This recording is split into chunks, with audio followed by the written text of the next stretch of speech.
ছেলে হয়েছে বাবার পাওয়াগুলো আর মাঝখান থেকে আমার হয়েছে যত জ্বালা। তো বাবা অফিসে চলে যায়, আজকে সারাদিন আয়নকে নিয়ে কী কী করলাম তাই নিয়ে থাকছে আজকের ভিডিওটি। তো আশা করি আপনাদের ভিডিওটি অবশ্যই ভালো লাগবে। তো এই তো ঘুম থেকে উঠেই ব্রাশ করে নিচ্ছি সকালবেলা। তো ব্রাশ করতে করতে এর মধ্যেই আয়ন সোনা উঠে গিয়েছে। গিয়ে দেখতেছি সে খুবই কান্নাকাটি করতেছে, বাবা কোথায় বাবা কোথায়। তো তার বাবা তো অফিসে চলে গেছে, তো সেটা মানিয়ে নিতে পারছে না। তো তাকে থামিয়ে টামিয়ে নিয়ে আসলাম। তো এখন বলতেছে আমার একটু ভালো লাগতো যদি আমি এখন একটু নানু বাসায় যেতাম। তো আমি বলেছি আচ্ছা ঠিক আছে যাবো, তাহলে তুমি আগে একটু খাবার খেয়ে নাও, তারপর আমরা যাব। তারপর একটা ডিম পোস্ট করে দিলাম, তো সে খেতে নিয়ে দেখেন কত বাহানা। তো তাকে খাইয়ে দাইয়ে বাসায় একটু টুকটাক কাজ করে তারপর রেডি হয়ে নিলাম আমরা যাওয়ার জন্য। যেহেতু আমরা রাতেই চলে আসবো সেরকম কিছু নেয়নি, আয়নের জন্য একটু গেঞ্জি প্যান্ট এগুলো নিয়ে আমরা বেরিয়ে পড়লাম। তো এই তো আমরা আমাদের বাসার রাস্তা দিয়ে যাচ্ছিলাম। আমার বাবাটা আগে আগে যাচ্ছিল, তো আমাকে বলছিল তুমি সাবধানে আইসো, এখানে মাটি আছে কাদা আছে, তো দেখে দেখে আইসো বলতেছিল। দেখতে দেখতে মাশাআল্লাহ আমার বাবাটা খুব বড় হয়ে গেছে। আমার তো বাসায় যাওয়ার কোনো ইচ্ছাই ছিল না।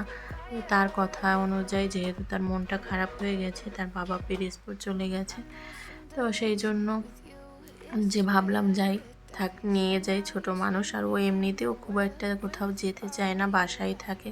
তো যেতে চাইলো সেই জন্য আমিও নিয়ে গেলাম। এই তো আমরা রিক্সার জন্য দাঁড়িয়েছিলাম, রিক্সা নিয়ে নিয়েছি, এখন যাচ্ছি। তো আমার এখান থেকে আমার বাবার বাড়ি খুব একটা দূরে না, কাছাকাছি। তো এই তো রিক্সা নিয়ে চলে আসলাম। তাই আসতেই মা রুটি আর ভাজি দিয়েছে। তো বাটিটা সবাই ইগনোর করবেন, কারণ যেহেতু আম্মু ফ্রিজে রাখার জন্য বক্স করছিল, তো আমরা চলে আসছি সেই জন্য আমাকেই ওই বক্সেই আমি খেতে বসে গেছি। আর এখানে ছিল মুড়ি আর পেঁয়াজ আর চিনি দিয়ে একটা মুড়ি ভাজা, আমার খুবই পছন্দ, বসে বসে সেটা খাচ্ছিলাম। তো এটা হচ্ছে বিকেলবেলার ক্লিপ। তো দুপুরে খাওয়ার ক্লিপটা আমি নিতে পারিনি, কারণ আমি খেতে বসছি তখন আমার ছেলে মোবাইল দেখছিল, যার জন্য। তো দুপুরে খেয়েছি আলু ভর্তা, আর একটা ভর্তা ছিল, আর গরুর মাংস আর পাতলা ডাল।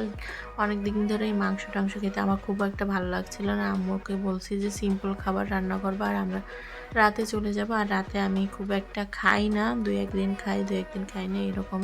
তো এদের নিয়ে দোকানে গিয়েছিলাম, এই তো তারা পুতুল চকলেট কিনেছে, এগুলো নিয়ে কিনে কাটে চলে আসলাম বাসায়। তো তারা দুই ভাই এই মিল এই ঝগড়া। তো আম্মু সন্ধ্যাবেলায় নাস্তা বানালো, সেমাই রান্না করেছে, চা বিস্কুট, তো এগুলো খেয়ে আমরা বাসায় চলে এসেছি মা ছেলে। তো তার বাবাকে ফোন দিলাম যে আজকে আসবে কিনা, সে আসার কথা বলছিল, কিন্তু প্রথমে বলেছে আসবে না, তারপর বলছে যে না আসবে। তো তাড়াহুড়ো করে এখানে আমি চাল ডাল মিক্স করে খিচুড়ি বসিয়ে দিয়েছি, আর সাথে ডিম ভুনা। যেহেতু অন্য মাংস দিয়ে রান্না করতে গেলে আমার ফ্রিজ থেকে বের করে ফ্রোজটা নর্মাল করতে অনেক সময় লাগবে, যার জন্য আমি শর্টকাট, যেহেতু রাতের অল্প একটু খাবার, এভাবেই রান্না করে নিলাম।